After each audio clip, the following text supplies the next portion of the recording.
Hmm. Hi, Eddie. It's so great to see you. Oh, so good to see you again too. It feels like it's been a while. It has been. We didn't see you in May, so it's been Right. 2 months. So, Yeah, but yeah, but here you are. yeah. And I miss you people. So that's good. I'm glad to be back. So today's topic, well, let's get started. This is so for those of you joining, if you haven't joined Eddie before, one of the topics, well, he's always talking about couples and how we get to the other side, with betrayal, et cetera. And his inner child work is great. So if this is your first time seeing Eddie Capparucci's webinars, there are more on sexandrelationshiphealing.com under resources and previously recorded. There's a whole library of them and great content. And you can reach out to Eddie directly too. And why don't you share your how to reach you? Reach me at my email is edcappa, EDCAPPA at gmail.com. Okay.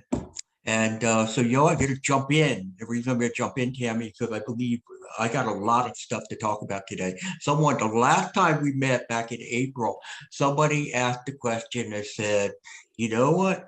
How do you emotionally connect?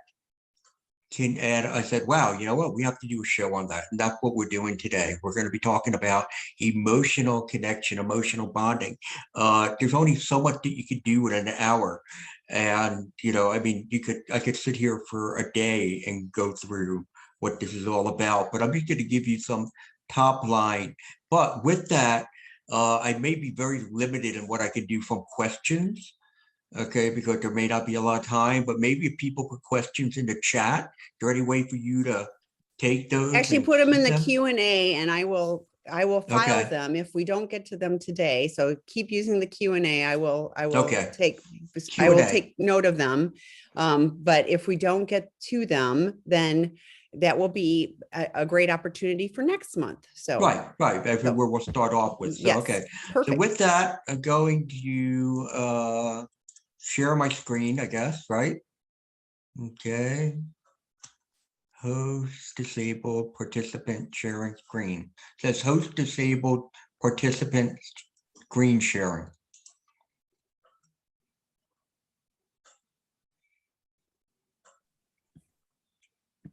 I just made you co-host.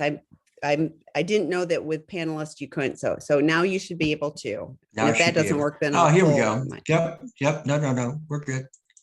Okay. So we're going here. I'm sharing my screen, and we're gonna go to slideshow. Current. There we go. Okay, we're good. Excellent. Okay. As I told you, they would never let me play with the audio visual equipment when I was in junior high. So again, we're going to be talking about emotional bonding. So what goes on? What happened? Why is it that some people can do well in relationships and other people can't? Well, because what happens is we're not all raised the same. And what happens for some of us is that we are damaged. And part of that damage is the fact that maybe we may experience some trauma as a child. And the big issue here is that there is no one there who is able to provide comfort, to provide nurturing, and most importantly, to explain what about what we're going through. Okay.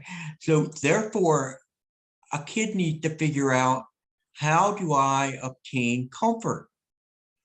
What am I going to do? Because nobody's telling me what to do with the pain I'm in right now. That, mommy and daddy are broken up on weekends and nobody's talking about it. Or there's a bully down the street and nobody there to help me sort through it. It's like, what do I do with this pain? And the problem is also is that kids have very limited resources on how to manage emotional distress. First and foremost, they don't have a lot of worldly experiences.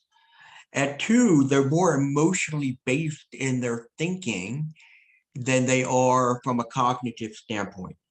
So what is the solution for a child? Well, they come up with the one thing they could think of, and that is, I won't think about it. And how do they not think about it? They distract themselves. Maybe too much television, maybe too much food. But then we take that same method, that same defense mechanism of dealing with emotional distress into our adult world. And what are we still doing? We're still running. We're still running. But now we're using other distractions. The last point was there, that part of it was about the inner child, and the inner child's hidden from us. And what we do also in many cases, the reason we can't do a good job in determining and figuring out, okay, how to handle our pain is because we portray our family as a very happy one, even though in some cases they really weren't. We're just kind of blind to all of that. So let's look at childhood development. There are 5 basic stages of this childhood development: connection, attunement, trust, autonomy, and love and sexuality. If one of these or one or more of these are missed because we have a neglected parent, you person's going to wind up having issues in learning how to do relationships. So let's look at those and what they are. Connection, okay? If I have been taught how to connect, therefore I now have this capacity to be able to share, emotional intimacy and physical intimacy. I can really engage in very meaningful relationships. If I'm not taught about attachments, if I'm not taught about connection, for example, my father dying at a very young age, and then my mother having the nervous breakdown, what happens is you're disconnected from your emotion. You will struggle to self-regulate. All right. And when emotions are around, many times they are seen as threats, but we just don't know how to deal with those. Attunement. What is attunement? Attunement is when we learn how to be able to deal with other people and their emotion, when we can pick up what people's moods are. If we do this well, again, we will feel safe around other people, and that's going to allow us to connect. But if we don't learn how to attune, if there's no one there to show us, then what's going to happen is we're going to have a very difficult time first identifying what I need, okay? Or I may believe that what my needs are, that they're invalid, okay? And therefore, it's also going to be very difficult for me to determine what are the emotional needs of other people around me. These are the folks who wind up trying to fix everything or dismiss other people's complaints because they don't know what to do with it. Trust is one of the most important of the 5 ways that we develop as a child. Trust, if it happens the right way, I become very confident. All right. I'm willing to take risks and chances with people. I will put myself out there and be vulnerable with them. But if I don't have trust, then what I'm going to do is I'm going to wind up isolating more. I am going to not take those risks. I'm going to limit how close someone can get to me, and I'm not going to rely on other people. Autonomy is when we're taught that we can move away from our parents somewhat and not be fearful. And so therefore, if I learn autonomy, I'm not intimidated by making decisions. I really have some really good self-esteem, and I also have to problem solve. If I do not have autonomy, then what's going to happen? I'm going to become very hypersensitive to criticism. I'm going to always feel rejected at the slightest little thing that may happen, or I'm going to have a difficult time making decisions and sticking with them. And finally, the last area is love and sexuality. And that is about, are we taught how to integrate the idea of sexuality and love, so we understand that it is a complete process? It is a whole. Or are we going to see it as two separate entities? And therefore, when it comes to sex, okay, we will either avoid it or we become obsessed by it. So those give you kind of the outline here of what happened. And you could see those unhealthy outcomes, right? If you look at those, and then you look at somebody who struggled with a sex or pornography addiction, you could see that person right here. It is up close and personal because that's what's going on.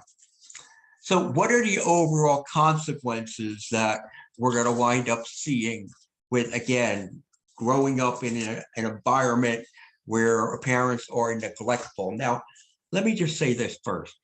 That doesn't mean these are bad parents. It may be that they just didn't have the skill set to be able to pass along. Or perhaps maybe they were very overwhelmed by many other things in life and didn't have the opportunity to give children what they needed. Okay. So again, it's not like we're talking about evil people here. So first thing is what's going to be the overall consequences as we become an adult. And number one is the fact that I don't know what I really feel. Okay. They can, again, they'll tell you, and you guys, if you've been on my webinars before, you've heard me say, they could tell you fearful, but they can't tell you what they. I feel dismissed. I feel invisible. Those kind of emotions, they just cannot be able to identify. Identify, they're going to struggle to express those emotions. And why? Because they've been taught somewhere along the way, whether it's directly or indirectly, that nothing good comes from sharing your emotion. There's only going to be trouble that you're going to find. They're going to be anxious when other people try to be vulnerable with them. This goes back to that attunement that I talked to you. Okay. It's like, I don't know what to do with this stuff. I don't know how to handle, have a solution for you.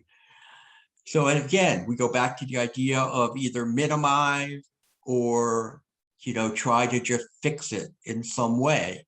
But again, think about this stuff we're talking about here. It does not make for a healthy relationship with people. There was very little emotion that was shared in that family of origin. Okay, you go back and you look at those homes, and these were people who didn't do a lot of expressing how they felt. And many times, they were told, no, we're not sharing any type of emotion. We're going to push them down. We do not want to deal with this stuff. These folk can be very quiet and very withdrawn. And the reason being is, I don't know what to say. Reason, which we're going to talk about in a moment, is that.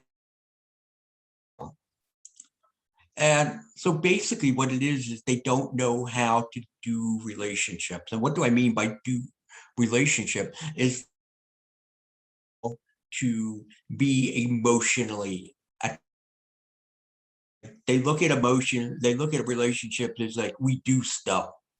What do you want to do today? What are we going to do? That's what it is. But they don't know how to do it in the sense of, I'll be vulnerable to you. I'll share my secret with you. You'll share yours with me. I can cry in front of you. I don't have to worry about you judging me. They're always very fearful that they're going to be judged. So what is needed here? There's a need to transform the heart. Again, we see a lot when it comes to recovery of any addiction. A lot of times the focus is on that behavior. All right, how do we stop the behavior? And what we're talking about here is transforming the heart. And that's not easy. And sometimes we need help to be able to do that. And I turn to Ezekiel, and I will give you a new heart and put a new spirit in you if you allow him to do so. And that go through this. If I allow him to work on me, to help transform me, or am I just going to keep trying to do it alone by myself. So what's at the heart of everything? Well, basically it's fear. Okay. Fear is associated with everything that goes on that we struggle with. I think I actually did a presentation about 3 months ago to an organization. That's what I was talking about, just fear. Now, if you look at almost any disorder that goes on that we deal with, a lot of fear is at the heart of it. And that's especially when we're facing emotional pain. And especially for these folks who didn't go through those steps. They don't know what to do with that emotional pain. I don't know what to do with that distress. And now as an adult, I still don't know what to do with it. They fear being responsible for many inactions. Okay. And that is the stuff I don't do, the things I don't take on. I should take things on, but I don't. And why? Because I'm afraid that I'm responsible. So therefore, you know what? Don't do anything. Fear also resides in our, and that is what drives us. The inner child wants one thing, wants comfort. So whenever the inner child is feeling fearful, he's going to be searching for something that's going to bring that comfort. And in many cases, that's very destructive types of behavior. We need to learn manage that kid's pain, to sit with that pain, that discomfort there, and not to allow, because it is ruling us. And in turn, it rules our relationships. And that's what fear does. I can't share. I can't be open. I can't be vulnerable. And why? Because I'm afraid. And we need to move away from that fear.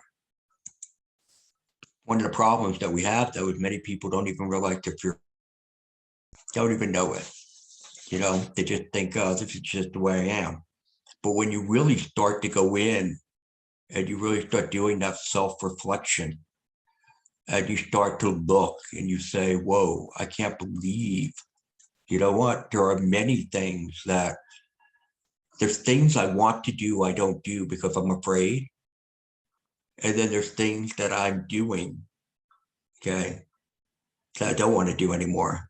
And why? Because I'm afraid to change. And we have to make changes there and that. And one of the problems is I'm in trouble. I hear quite often from those who have been betrayed. He won't talk. She won't talk. They won't open up. They won't do anything. And the reason being is I'm in trouble. They automatically go to that mindset. Any type of comment that they perceive incorrectly most of the time as being a criticism or a complaint, all of a sudden it's like, ooh, here I am in trouble. And they go back to that freeze. They're either going to freeze or they're going to run away. Or sometimes they may get aggressive and fight back too. It could be with that because they want to shut it all down. But this is a big problem that we see. And this is individuals lacking confidence. You know what? I'm in my recovery. I'm doing well. I've been doing everything that needs to be done. But my partner is still hurting. And I just now need to be there for my partner and wait for that pain to be healed. Okay. I have to have that level of confidence versus, oh, my partner is hurting. My partner is attacking me. My partner belittling me. My partner is just being too aggressive and I want to run away. Again, that's inwardly focused versus outwardly focused. The confident guy, I've done the work, I'm doing the work. I know I'm getting better. I'm going to be that better man, that better woman for my partner. I just now have to be here for them and understand that what I'm seeing is pain. I'm seeing hurt. That's what I'm seeing. I'm not seeing hostility. It may feel like hostility, but you're not seeing it. You're seeing pain and hurt. And that is what gets you over the mindset of, ooh, I'm in trouble. So we continue to move through. How do we grow up? Well, part of growing up goes back to what I've developed called the blind spots, and I'm sure some of you folks have seen some of these.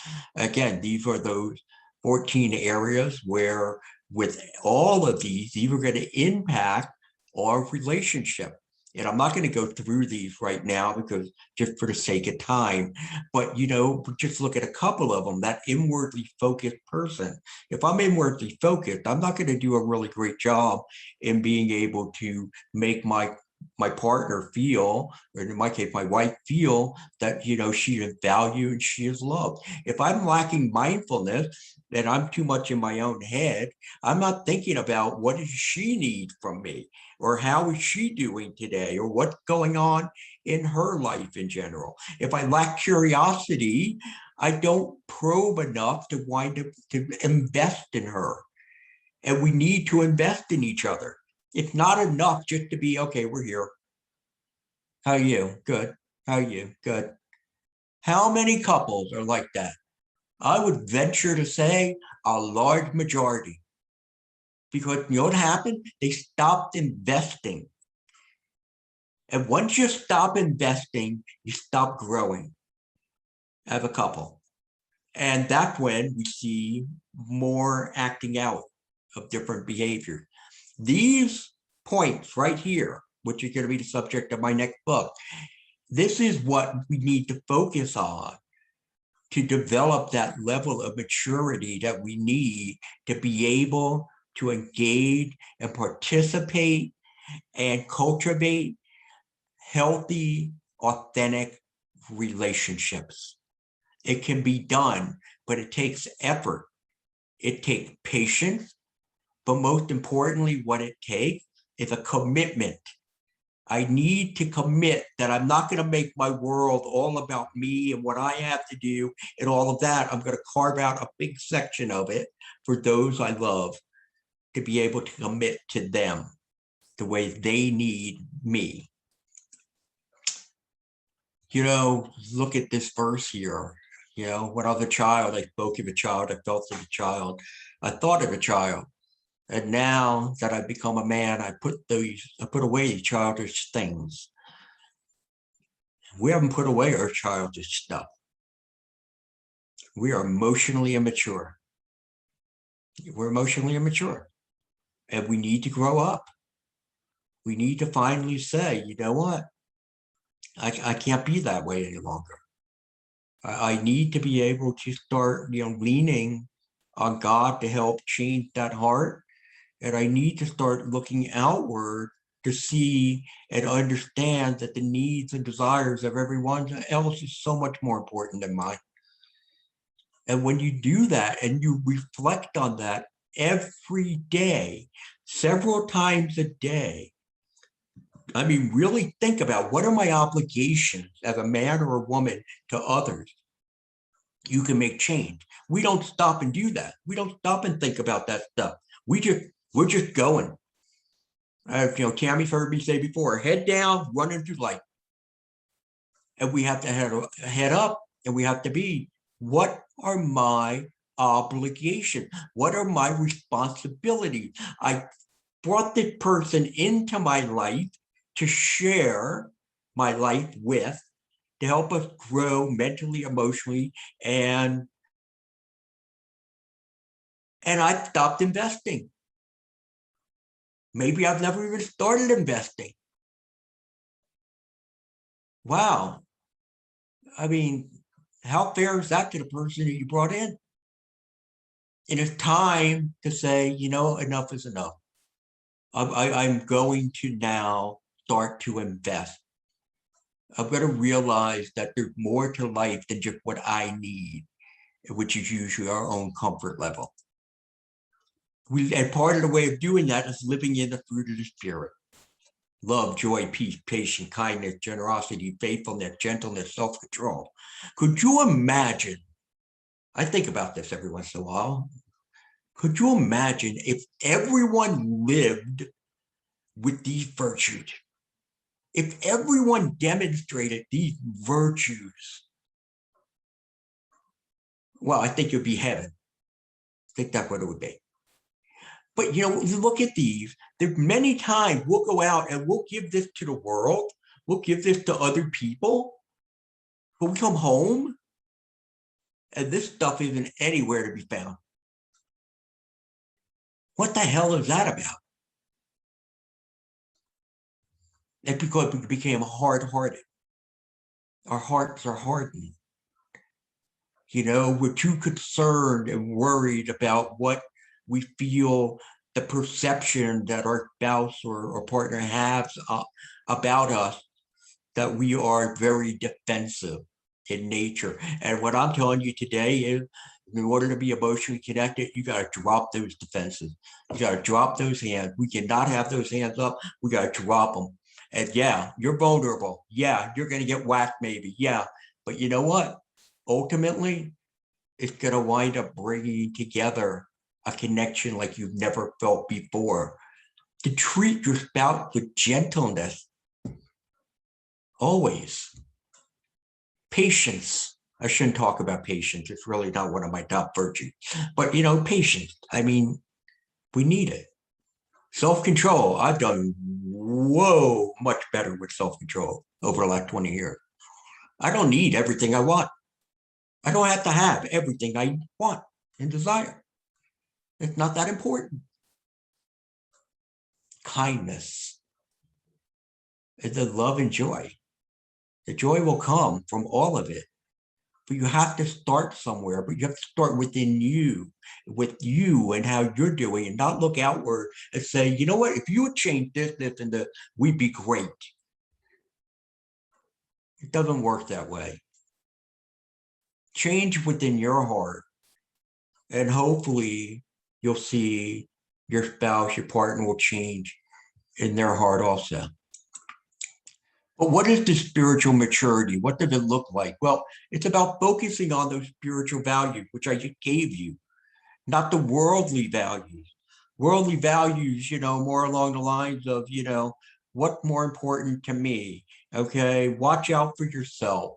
It's like whoever has the most toys wins.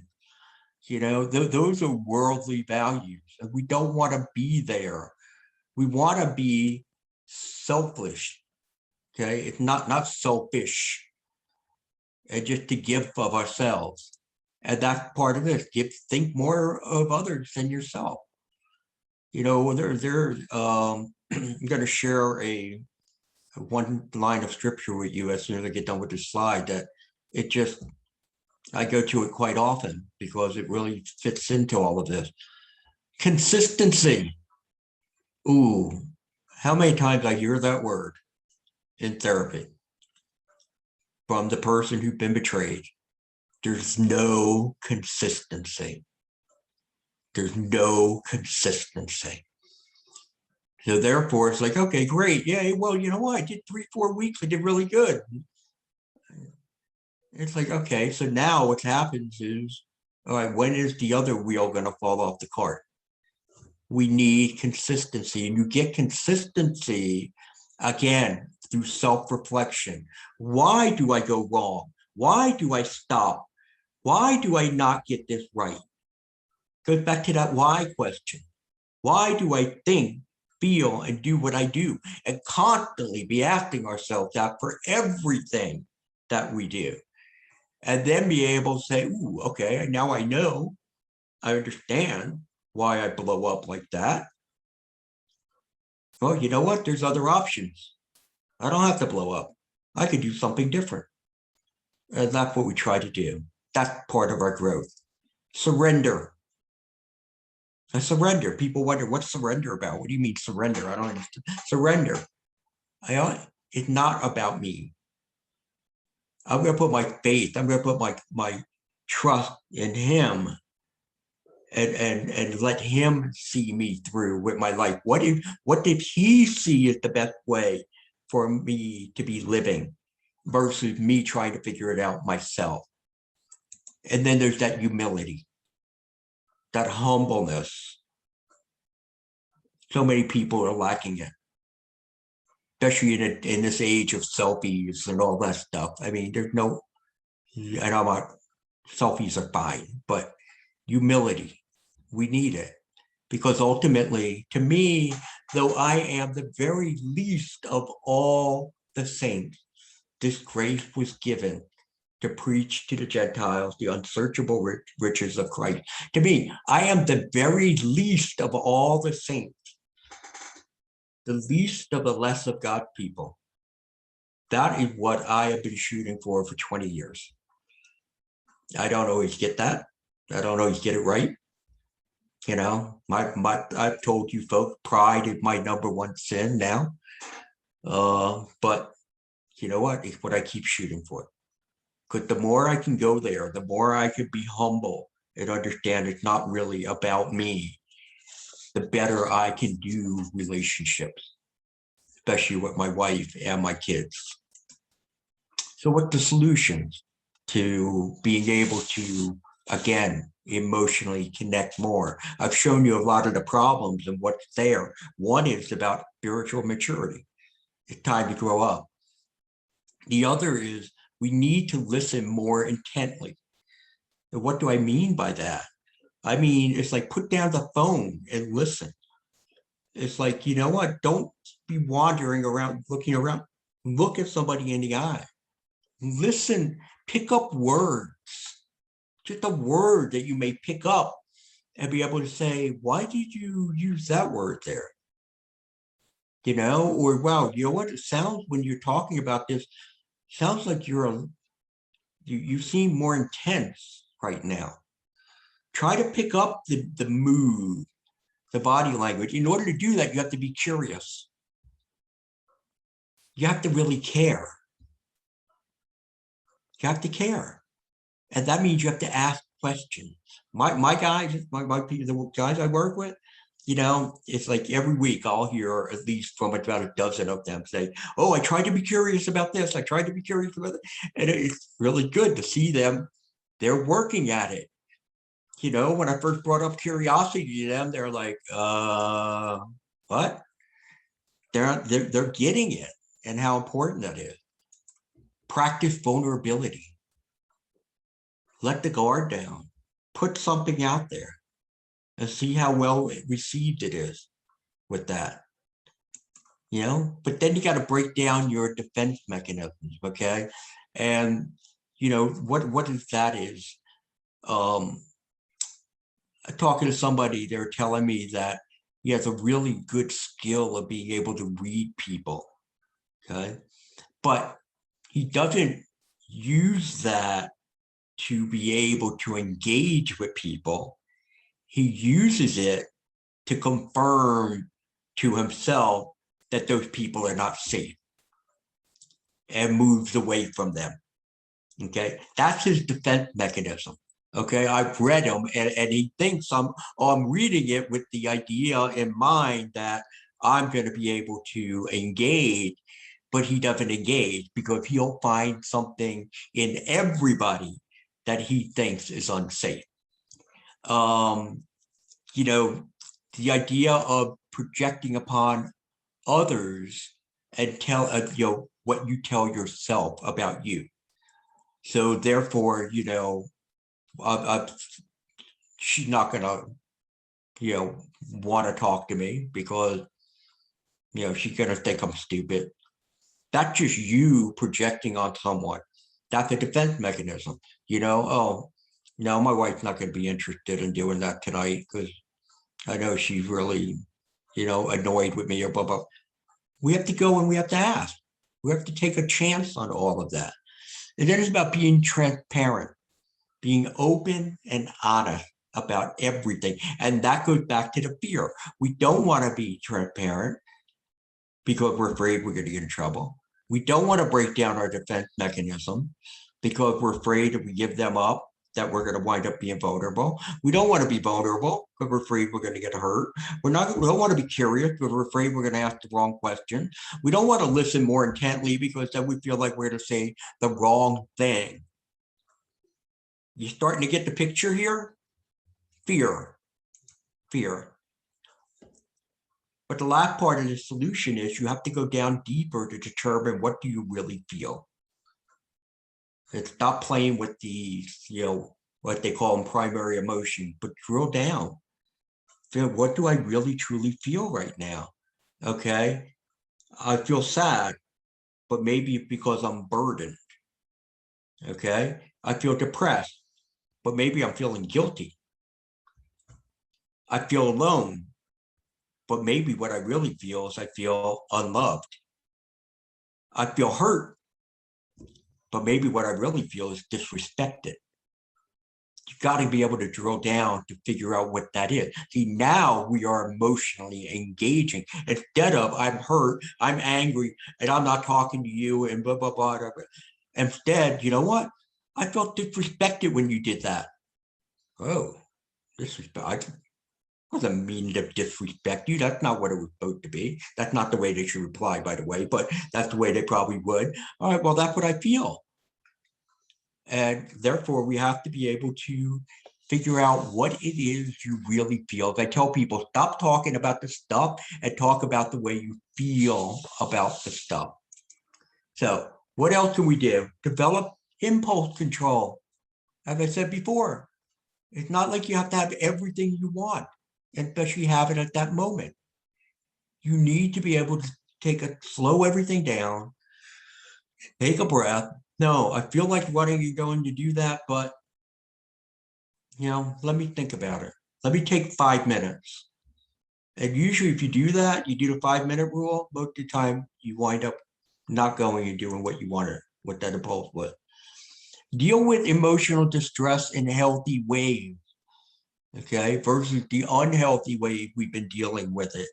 Find out what those are. What are the other things you can do that would make you feel calmer, but yet they don't cause pain to yourself and to others. Find a mentor. Find somebody who's in a healthy relationship, who understands what this is, who can share with you and go through it and tell you, yeah, this is the right path. That's not the right path.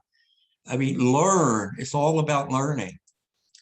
Understand, what does it mean to honor and respect women? What does that really mean? And once you figure that out, with the help of others, with the help of God, then put it into practice.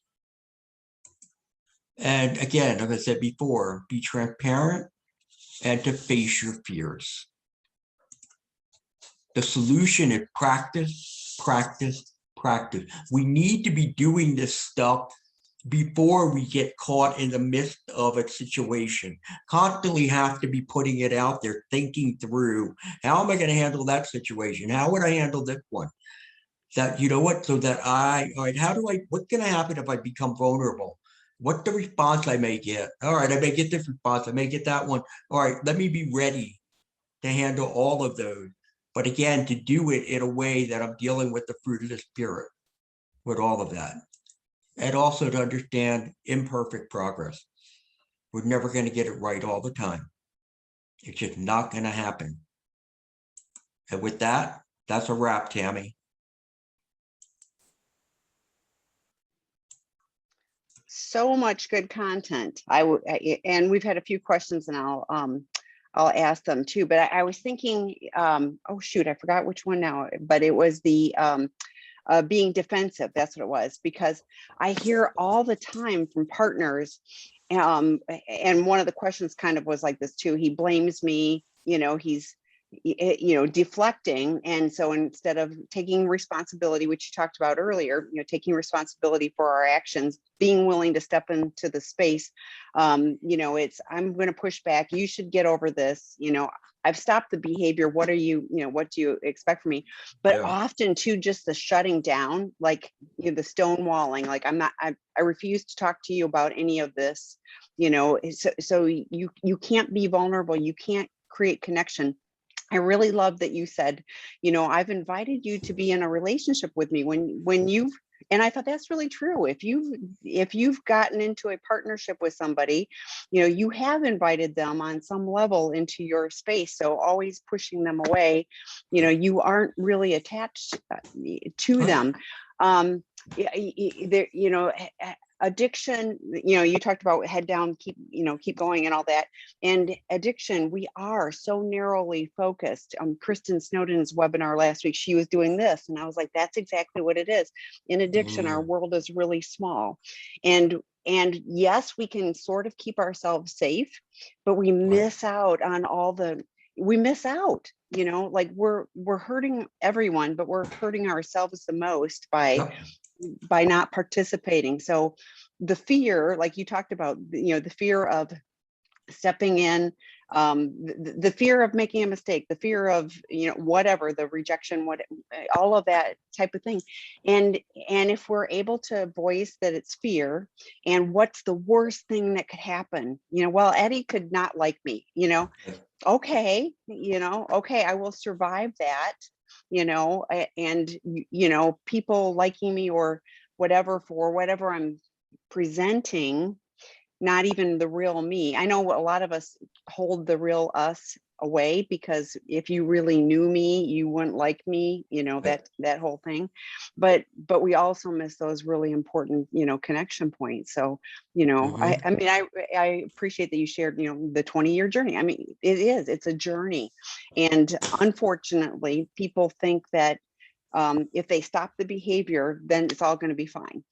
Partners unfortunately also think, well, and I say he and she, but it can be anybody, but he stopped the behavior, so now he should have empathy. He should, like he should be this amazing man that I thought I married. It And we takes a lack the long skills. time. It takes all that stuff, because again, remember, if I'm trained that way, all right, I have a mom walking me through the steps. It's natural. Okay. So now here I am as an adult. I don't have this skill set. I have to learn this skill set.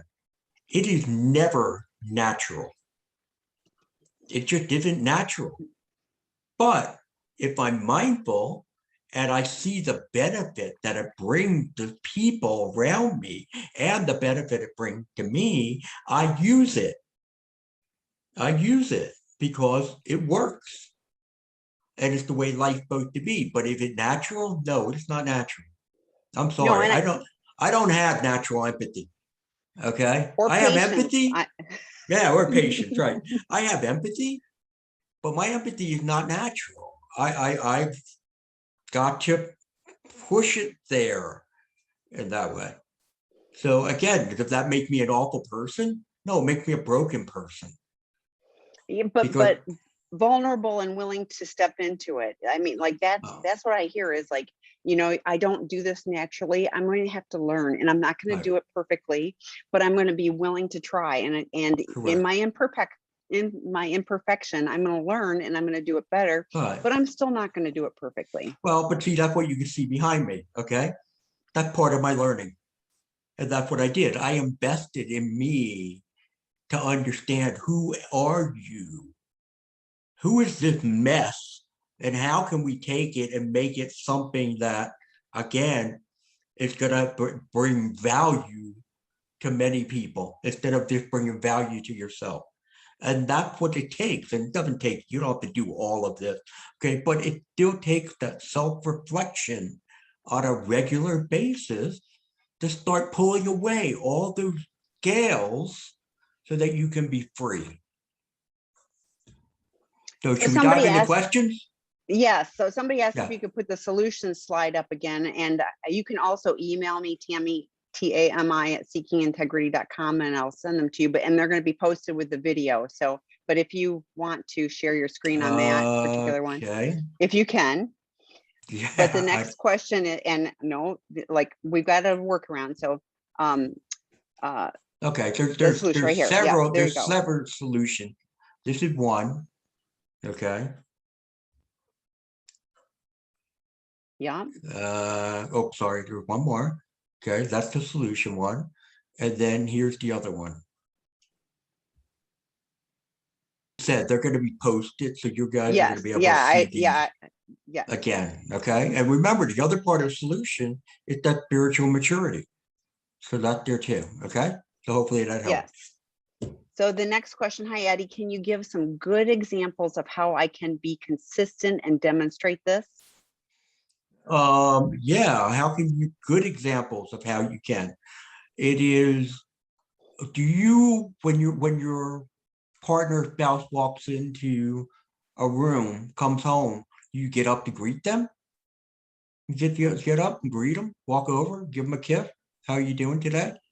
You know, do you, If that's she's one. willing to get a kiss, if you're in that space. So that would be All right. Okay. some in But we're, early betrayal. okay. That You would got be, me. All right. So now we have early betrayal. Okay. I don't But know if it still, is, but I'm just well, saying let's if it say it is. was. If it was early betrayal, right? What is the consistency I'm trying to develop? I want her to see that I continue to do my recovery work and not her to have to say, hey, so did you read today? Did you do that? No, not yet.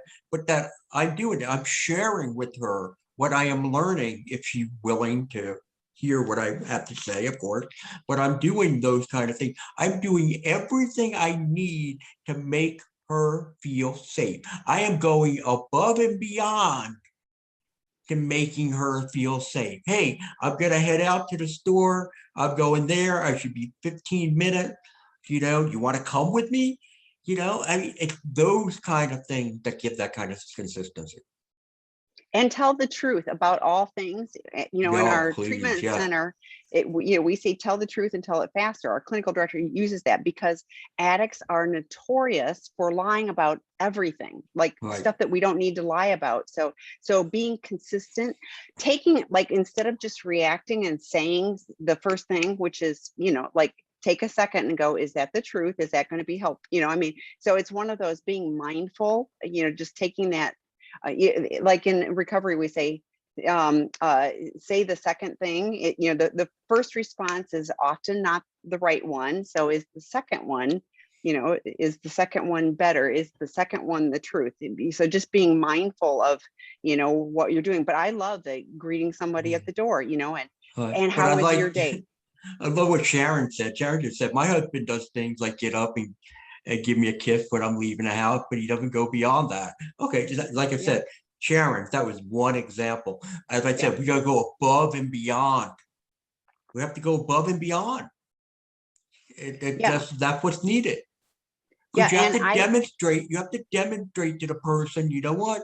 It is you I want. It is you I want. It's you and only you. yes, and not blame shifting. So not. I mean, I think what I hear you saying is really helpful for me, because when I do that, then I'm making sure that the person that I'm talking to knows that I'm intent on listening to what they're saying. I'm Right. reflecting back. And if I don't have it right, they can go, well, that wasn't exactly what I meant. So those kind of reflective exercises where it's like you're paying attention, you're not being defensive and going, okay, like, well, there's a reason for whatever it was that happened. So, Right. it's emotional growth. This is a journey, and you're not going to do it right perfectly, but the more you step into those spaces, the more you do it, you go, oh, that I survived that. Oh, it actually helped my relationship. That's the Yeah. stuff that helps us start You changing. know, So I should explain a little bit more because I don't want, especially those who've been betrayed, to be freaking out what I said about it, that it's not natural. No, it's not natural, but it becomes a lot easier. It really does. It's just easier for me to do that. It becomes easier for anyone else to do that too. So just, don't sit there and say, oh my gosh, I'm going to be with a person who's never going to be able to grasp all this. No, we can grasp it, but we need to work at it to do so.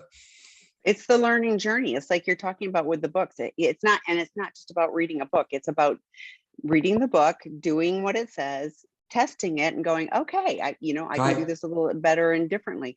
Yeah, I often say, like, we're so emotionally stunted when we get into recovery that we're like kindergartners, and our loved ones are thinking that we should be able to write the college dissertation. We can't yet, Oh, but with enough support and skills, we can learn to do that. So, I still haven't developed a high attunement to patience.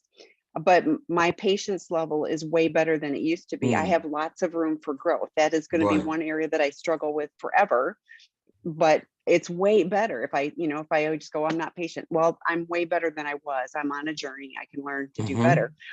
So I'm still learning, but Right. there's a lot of areas that I've done really well with. And I could say I'm at the college level now with some of those things. So it's everything. It's a journey. It's not going to be, and then you've arrived. So, Right. okay, next question. I feel my husband has had so many important qualities before he got involved in porn and chat rooms. Did he lose those positive qualities by getting involved with people that helped him develop a cold heart and bring out this bring out his addiction? That's an interesting question. That Hmm. is okay. I would need a lot more information before I just dove in and answered this because it just, I'm having a complete disconnect. So what I think I'm hearing you say is that your husband was a nice guy and he had these nice qualities about him, which means that maybe he did some good, nice things for you, things like that. But I don't see how other people developed his cold heart by getting involved with addiction. I mean, it said to me there was some sort of a coldness that was there to begin with that he hid, or or maybe it's not really a cold heart that's there right now, but that he's a guy who's just very confused, scared, and just doesn't quite, know how to react with you at this point in time. And it might be a lot to deal with shame than it is anything else. And again, right now, I'm throwing stuff up on the wall. I'm sorry Yeah. because I just don't have enough information. But it's just a very disconnect two things that you're talking about. Yeah, and I'm thinking very compartmentalized, so it will feel cold to you. But if the behavior is like Eddie said, the shame, if he's in the shame, like I don't want to touch that shame, so therefore I'm going to compartmentalize and keep you pushed Yeah, away. That right. that is often the case, but nobody can make anybody else be an addict. So Yeah, I mean, he's chosen. He right, addiction is so right, we have choices. right. It's a reason, not an excuse, and all of that, but Mm. but nobody can make me do whatever. I go down this wayward path, shall we say. Yeah. But if he's been given an opportunity to get out of that, then there's just stopping the behavior isn't going to change him to a warm-hearted, lovable person again. He's got to Yeah. do the work that will help him be different. So Hey, Tammy, I want to run to that last question. Married very, very long time. How long do I wait? Then my life ends on this journey. Well, the thing is this, that you know what? Tammy mentioned about a journey. I was going to say something before, but I didn't say it. But what the journey? The journey is you're healing and he's working on his stuff to heal too. If he's not doing his stuff, then you're not on a journey. That's not a journey. Okay, just the fact that you're trying to do what you need to get this relationship going, and he's not meeting that need, he's not filling his obligation. Remember what I talked about in the presentation? What is your obligation? If he's not filling that, this is no journey. And then you know what? Then you have to, you've heard us talk about this. What are your boundaries? What are your boundaries? When do you say enough is enough? I've had this, I'm done playing with you. If you want to keep breaking my heart, you want to keep wreaking havoc in my life, I don't need it. So anyway, I just wanted to bring that one up real yeah, quick. no, I appreciate that. But on the other hand, I mean, a relationship is a journey. In addiction, it's a dishonest journey. Absolutely, You're it is a journey. yes, yes. So But if so but if here one you are. person isn't working, is that a journey though? Yes. No, well, no, I'm with you. If the one Yeah, person refuses to do anything, then right. you have information and choices. On the other hand, when two people are working on the healing journey, the honesty, the commitment, the eyes wide open, like it's a better relationship because it isn't that fake the thing you thought you had wasn't real. So, Yeah. part of it is grieving the losses of what you thought you had and understanding that this person actually can betray you. But now you're given, you're going to learn to do things differently, which, can be a deeper, richer, more valuable Right. relationship if the person enters, the healing journey. If they're still If going to do their that stuff and blame it, then if that person invests, and I'm getting a sense from here that you're waiting a long time that he's not investing. That's what I'm correct. That's getting. what I read too. Yeah, Right. I'm with Right. you. Okay. Next question. It feels like you're talking to me directly. I had all the unhealthy outcomes of my childhood you mentioned. It is hard for me to sit in emotional pain with my wife. How can I start? Steve, I wish I got 4 minutes. I need 4 hours to help you with this. Um, there's a lot of different component to all of it. The one that I talk about, and you know what I say? I say reach out to me again at edcappa@gmail.com, and I can talk to you more and share some resources. But basically, one is slow everything down. Two, see pain, not hostility. Understand she is hurting. All right. Also understand that, and as you're having these conversations, if you're starting to feel somewhat overwhelmed, that you can take a break. She may not want you to take a break, but you have to say, look, you know what? And you do it in a very, very calm way. Like, I need to take a break. I need to regain my thought, my composure. But the most important thing you can say to her is, I will be back. And if you don't say you will be back, don't walk away. Say, I will be back. She'll say, well, how long? What? I don't know. Give me a half hour.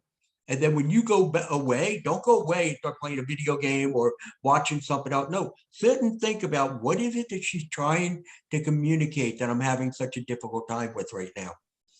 What am I struggling with? And how can I be more attuned to her when I go back in there? Okay. That's just part of what I can share. There's a lot more that's involved in all of that. And doing some grounding work, feel your feet on the floor, take a deep breath. I've used this before. I'm not shared this before, but like I've dug my fingernails into my palms. Like Hmm. it makes me stay present because it's like really easy to Yeah, scatter off. If I'm doing this, I'm paying attention to what's going on. And it helps me stay present. I do anything I can just to stay present. The emotional uncomfortable is what we flee, but it doesn't kill us. I mean, right. like if you just understand, it's like it's going to be uncomfortable. It's okay to be uncomfortable. I go It back to what is. I said too about what I hear you saying. Using that reflective, helps helps you stay in the moment because you have to listen. What I hear you saying is so. But you'll get better at it. Just keep practicing. So, one last question: how do you make sure you're not involved in relationships where you are taken advantage of? I know being assertive helps. Any other tips? I'm going to turn this over to you. What do you think on that end? What do you think that, I think you're in a relationship when there's somebody that is mutually supportive of you. If you are resentful and feeling like the burden is always on you, then it's probably not a healthy relationship, regardless of whether there's addiction or not.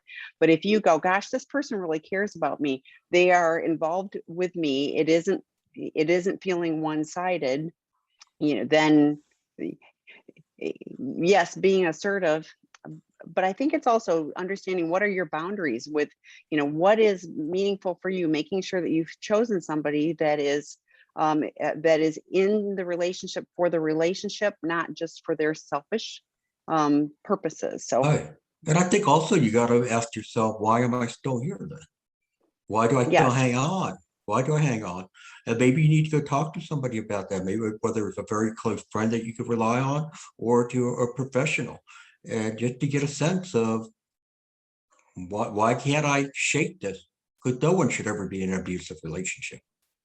and knowing that you're in a relationship, I mean, like that you are worth having a relationship where somebody is in it for you as much as you are for them. I think that Oh, that's another key, like that is huge. understanding your value and it isn't like, oh, I always get these kind of, people in my life. Well, then it's an opportunity to work on us to go, why do I think that I don't deserve somebody who's going to be my partner, facing the world? So Right. thank you so much, Eddie. This was great information. Thank you all for joining us.